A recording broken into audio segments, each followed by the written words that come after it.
دوستو، اگر آج ہم دنیا کے 10 مشکل ترین بزنسز کی ایک لسٹ بنانا شروع کریں تو شاید ایک ایویشن انڈسٹری کو رن کرنا ان بزنسز کی لسٹ میں سب سے اوپر ہوگا، جس کی سب سے بڑی وجوہات میں شامل ہے ایک ایویشن انڈسٹری میں استعمال ہونے والے مہنگے جہاز، ان کی high operational cost, high maintenance cost اور ہر دن عالمی منڈی میں اوپر نیچے ہوتی ہوئی تیل کی قیمتیں، اور ان اوپر نیچے ہوتی ہوئی تیل کی قیمتوں کے ساتھ ہی پلک جھپکتے ہی ایک ایئر لائن کا پروفٹ آسمان کو چھو بھی سکتا ہے، اور پلک جھپکتے ہی چند ہی منٹوں میں آپ کی ایئر لائن کو فٹ پاتھ پہ لا کھڑا کر سکتا ہے، کیونکہ دنیا میں کوئی بھی ایئر لائن جتنا ریونیو اپنی آپریشنل کاسٹ سے کماتی ہے، اس کے ریونیو کا تقریباً 40 سے 50% حصہ تو صرف اس کی فیول کاسٹ میں ہی نکل جاتا ہے، اور ہر ایئر لائن اس پورے ریونیو میں سے تقریباً 10% ہی اپنا پروفٹ مارجن رکھتی ہے، جس کی وجہ سے عالمی منڈی میں تیل کی قیمتوں میں معمولی سے بھی رد و بدل کی وجہ سے ایئر لائنز پہ ایک بہت بڑا میجر امپیکٹ پڑتا ہے۔ انہی تمام چیزوں کو مد نظر رکھتے ہوئے ورجن گروپ کے CEO رچرڈ برینسن نے ایک بار کہا تھا، اگر آپ ارب پتی سے کروڑ پتی بننا چاہتے ہیں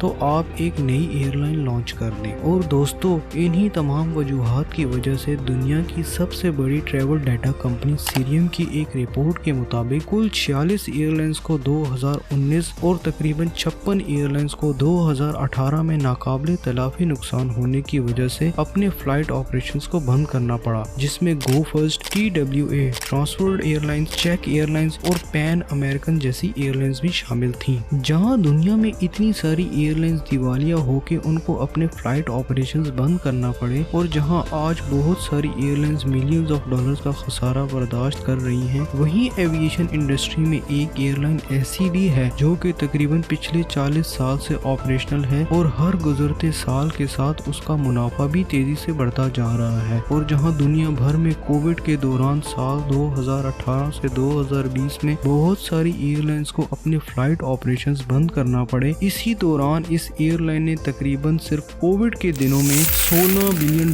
کارگو ٹرانسپورٹ کر کے کمایا، جس میں سے قریباً $400 ملین اس ایئر لائن کا ایوریج پروفٹ تھا۔ اور اگر ہم اسی سال 2023 اور 2024 کے سٹیٹس پہ ایک نظر ڈالیں تو $5.1 بلین کمانے کے ساتھ اس سال کی دنیا کی سب سے زیادہ منافع کمانے والی ایئر لائن بن چکی ہے۔ جی ہاں ناظرین، ہم بات کر رہے ہیں لیجنڈری ایئر لائنز ایمریٹس کی، جس کی بنیاد سال 1985 میں رکھی گئی، پر کیسے دیکھتے ہی دیکھتے یہ ایئر لائن دنیا کی سب سے زیادہ منافع کمانے والی ایئر لائن بن گئی۔ ایمریٹس کا بزنس ماڈل کیا ہے جس نے اسے باقی تمام ایئر لائن سے مختلف اور پروفیٹیبل بنایا، اور جسے باقی ایئر لائنز اڈاپٹ نہ کر پائیں؟ اور ایسی کون سی وجوہات بنی جس کی وجہ سے دبئی کے رولرز کو اپنی خود کی ایک ایئر لائن کی بنیاد رکھنا پڑی، اور دبئی کے اس وقت کے رولر نے وہ کون سی 2 شرطیں اس ایئر لائن کی بنیاد رکھنے کے لیے رکھی، اور ایمریٹس کو کھڑا کرنے میں PIA نے اپنا کیا کلیدی کردار نبھایا؟ ان تمام سوالات کے جوابات ناظرین ہم جانیں گے آج کی اس ویڈیو میں۔ آپ تمام دوستوں کو ایک بار پھر سے ہم اپنے اس چینل پہ خوش آمدید کرتے ہیں۔ دوستو، اس کہانی کا آغاز ہوتا ہے سن 1960 سے، جب دبئی کے لوگوں کا ذریعہ معاش صرف پرل ٹریڈنگ اور فشنگ ہی ہوا کرتا تھا، اور جب وہاں کے لوگوں کے پاس سواری کرنے کے لیے اونٹوں کے علاوہ اور کوئی دوسرا آپشن بھی موجود نہیں تھا۔ اس وقت تک دبئی صرف دنیا کے سامنے ایک مڈل ایسٹرن ٹریڈ روٹ پہ واقع ایک فشنگ ٹاؤن سے زیادہ کی حیثیت نہیں رکھتا تھا، مگر دبئی کی قسمت کا سکہ 1960 میں تب اچھلا جب پورے گلف ریجن میں بلینز آف ٹنز آئل زمین کے نیچے سے دریافت کر لیا گیا، اور اس کے ساتھ ہی بلینز آف ڈالرز ریونیو کی شکل میں ساری گلف اسٹیٹس کے پاس آنا شروع ہو گئے، اور اس کے ساتھ ہی شیخ راشد بن سعید المکتوم نے اپنی قوم سے ایک فکرہ مخاطب کرتے ہوئے کہا، I have a good news and a bad news. We have found oil but not much. دوستو، شیخ راشد بن سعید المکتوم نے ایسا اس لیے کہا تھا کیونکہ پورے گلف ریجن میں جو تیل کے ذخائر دریافت ہوئے تھے، ان میں سب سے زیادہ تیل کے ذخائر ابو ظہبی کے پاس تھے، جو کہ قریباً 92.2 بلین بیرلز کے تھے، جبکہ دبئی کے پاس جو ذخائر دریافت ہوئے تھے وہ کل 4 بلین بیرلز کے قریب تھے۔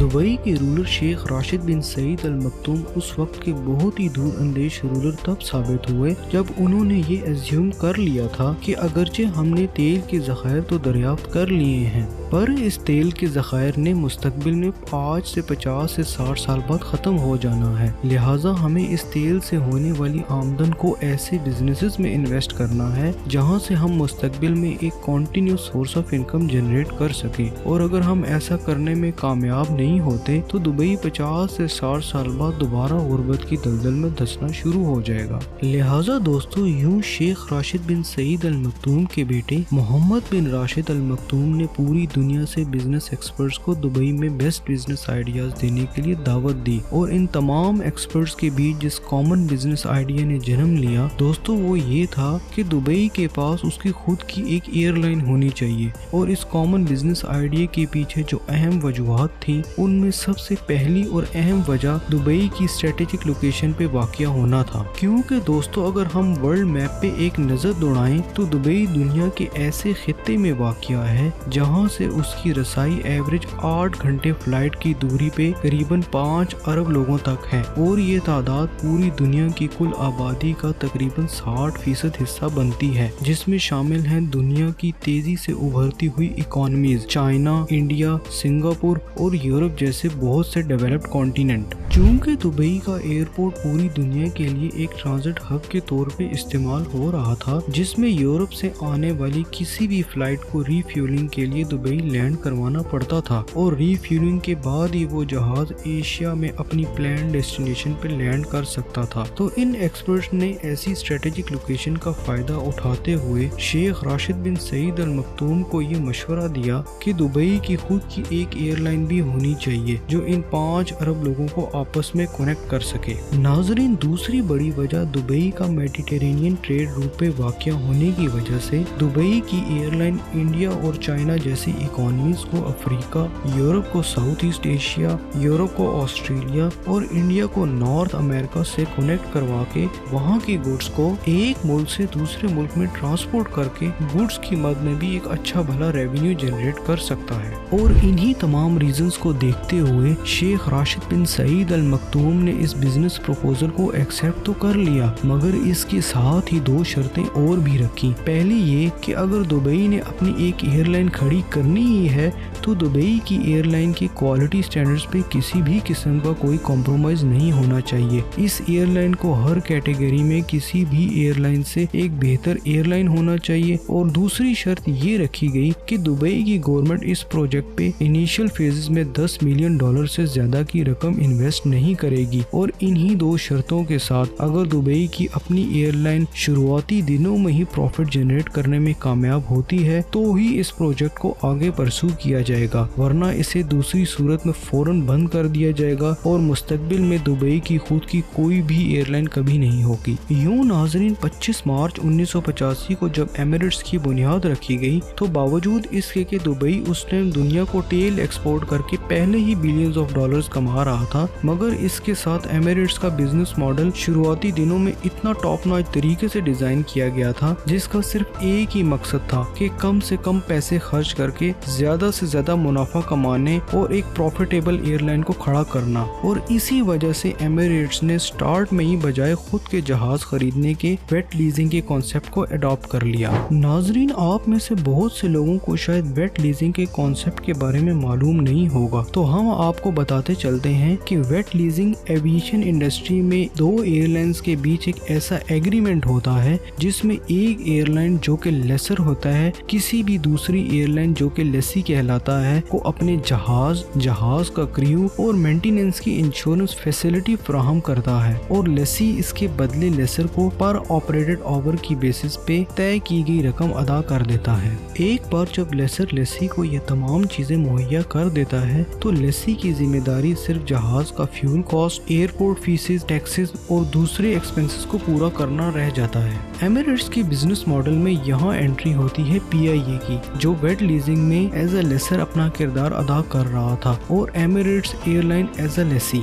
दोस्तों, वेट लीजिंग का एग्रीमेंट तय पा जाने के बाद एमिरेट्स को 2 एयरक्राफ्ट जिसमें एक बोइंग 737 और दूसरा एयरबस A300 PIA की तरफ से फराहम कर दिए जाते हैं। और इस वेट लीजिंग के एमिरेट्स को जो 5 सबसे मेजर एडवांटेजेस दोस्तों हुए उनमें सबसे पहला आता है कि एमिरेट्स ने सिर्फ 5 महीनों में ही अपने फ्लाइट ऑपरेशंस का आगाज कर दिया। जो दूसरा सबसे बड़ा फायदा एमिरेट्स को हुआ वो ये था कि एमिरेट्स को चंद माह में ही इस चीज का अंदाजा हो गया कि किन रूट्स पे पैसेंजर डिमांड ज्यादा है और इनको मुस्तकबिल में उन्हीं रूट्स को देखते हुए अपना फ्लीट साइज इंक्रीज करना है। तीसरा फायदा जो एमिरेट्स को हुआ वो ये था कि चूंकि वेट लीजिंग एग्रीमेंट के तहत PIA ने एमिरेट्स को जहाज, क्रू और मेंटेनेंस इंश्योरेंस पहले ही मुहैया कर दी थी, तो लिहाजा एमिरेट्स ने बाकी की फंडिंग, मार्केटिंग और कस्टमर सर्विसेज को बेहतर बनाने पे लगाई। चौथा फायदा, चूंकि दुबई के उस वक्त के रूलर शेख राशिद बिन सईद अल मखदूम ने ये शर्त रखी थी कि दुबई ने अगर अपनी एक एयरलाइन की बुनियाद रखनी ही है तो उसकी क्वालिटी पे कोई कॉम्प्रोमाइज नहीं होना चाहिए, और उनकी ये शर्त पूरी की PIA के ट्रेंड स्टाफ ने, जिसने पहले दिन से ही एमिरेट्स में सफर करने वालों को क्वालिटी सर्विसेज मुहैया करके इस एयरलाइंस को कस्टमर की नजर में एक साइन ऑफ एक्सीलेंस बना दिया। और सबसे आखिर में चूंकि एमिरेट्स ने शुरुआती दिनों में ही इस बात की खोज लगा ली कि कौन से रूट्स पे सबसे ज्यादा सफर करने वालों की डिमांड है, तो लिहाजा एमिरेट्स ने अंधाधुंध जहाज खरीदने के बजाय अपना फ्लीट साइज भी डिमांड के मुताबिक ही बढ़ाया। नाजरीन, इन्हीं वजूहात की वजह से एमिरेट्स वो दुनिया की पहली एयरलाइन बन गई जो शुरुआत के पहले 9 महीनों में ही एक प्रॉफिटेबल एयरलाइन के तौर पे एविएशन इंडस्ट्री में उभर के पूरी दुनिया के सामने आई। अब यहाँ अगला सवाल ये पैदा होता है कि आज के दौर में जहाँ एयरलाइंस के बीच प्रॉफिट को लेके इतना सख्त मुकाबला चल रहा है, वहाँ वो कौन से मजीद ऐसे एमिरेट्स के इक़दामात थे जिन्होंने एविएशन इंडस्ट्री में एमिरेट्स को एक कामयाब तरीन एयरलाइन के तौर पे पूरी दुनिया के सामने ला खड़ा किया। उसमें सबसे पहले आता है एवरेज एम्प्लॉय कॉस्ट। अगर आप तमाम दोस्त इस चार्ट की तरफ देखें तो आपको ये मालूम होगा कि पिछले 3 सालों से एमिरेट्स की एम्प्लॉयज की एवरेज कॉस्ट उसके रेवेन्यू के करीबन 21.6%, यूनाइटेड एयरलाइंस के 42.1%, जबकि ब्रिटिश एयरवेज के 33.8% है। और इतनी कम एवरेज एम्प्लॉय कॉस्ट के बावजूद आज तक एमिरेट्स को एक भी लेबर स्ट्राइक का सामना नहीं करना पड़ा। इसके मुकाबले में अगर हम यूरोपियन एयरलाइंस की बात करें तो रियान एयरलाइंस की मिसाल हमारे सामने है, जिसके फ्लाइट ऑपरेशन अक्सर लेबर स्ट्राइक्स और पायलट स्ट्राइक्स की वजह से ताअत्तुल का शिकार रहते हैं, और यही तमाम वजूहात हैं जिसकी वजह से एयरलाइंस को भारी नुकसान का सामना करना पड़ता है।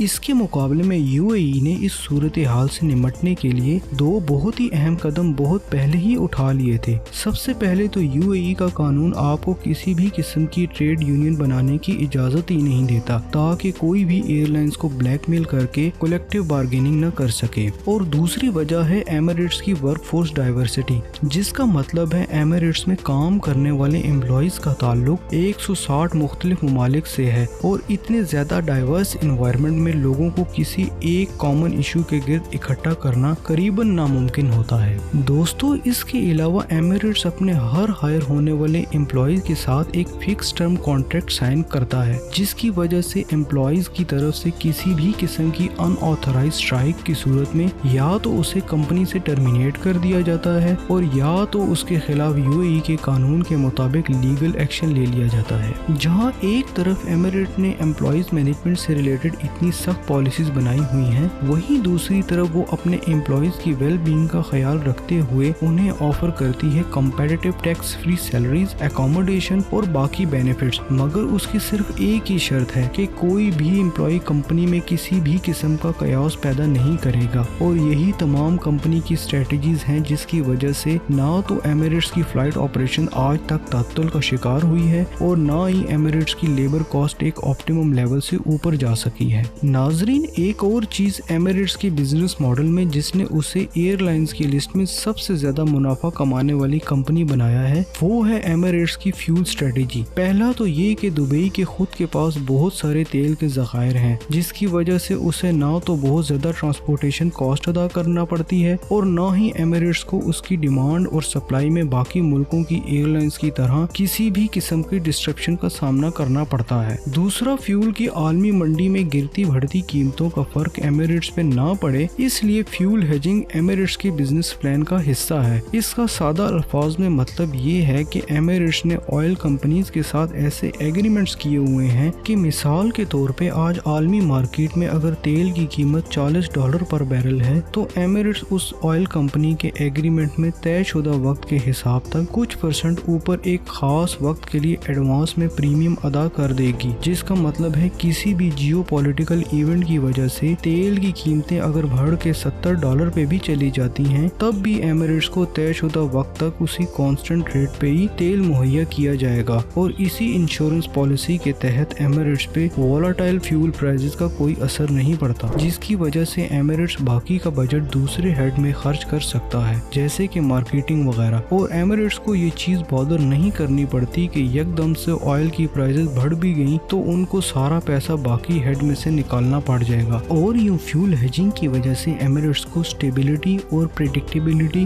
دونوں ایڈوانٹیجز تو ملتے ہی ہیں، اس کے ساتھ ساتھ ایمریٹس نے بلینز آف ڈالرز بھی سیو کر لیے ہیں۔ اور سب سے آخر میں آتا ہے فیول ایفیشنسی۔ ایویشن کے بزنس کا ایک بہت ہی سمپل رول ہے کہ کسی بھی ایئر لائن کا جہاز جتنا نیا ہوگا اس کی فیول ایفیشنسی اتنی ہی اچھی ہوتی ہے، اور اگر جہاز جتنا پرانا ہوتا چلا جائے گا اس کی فیول ایفیشنسی اتنی ہی کم ہوتی چلی جاتی ہے۔ اور اس بات کا جیتا جاگتا ثبوت ایک ترکش ایئر لائن پہ کی گئی اسٹڈی ہے جس میں یہ ثابت ہوا ہے کہ ایک جہاز کو اگر اس کی طے شدہ عمر سے صرف 1% بھی زیادہ استعمال کیا جائے تو اس کی وجہ سے وہ جہاز 6.93% زیادہ تیل استعمال کرنا شروع کر دیتا ہے۔ اگر ہم اس چارٹ کی طرف دیکھیں تو ہمیں یہ پتہ چلتا ہے کہ ایمریٹس کے جہاز کی ایوریج ایج 9 سال، برٹش ایئر ویز کی 14 سال اور یونائیٹڈ ایئر لائنز کی جہازوں کی ایج تقریباً 17 سال کے قریب ہوتی ہے۔ اس طرح نئے جہاز ایمریٹس کی فلیٹس میں ہونے کی وجہ سے فیول ایفیشنسی کی مد میں ایمریٹس نے ہر سال بلینز آف ڈالرز بچائے ہیں۔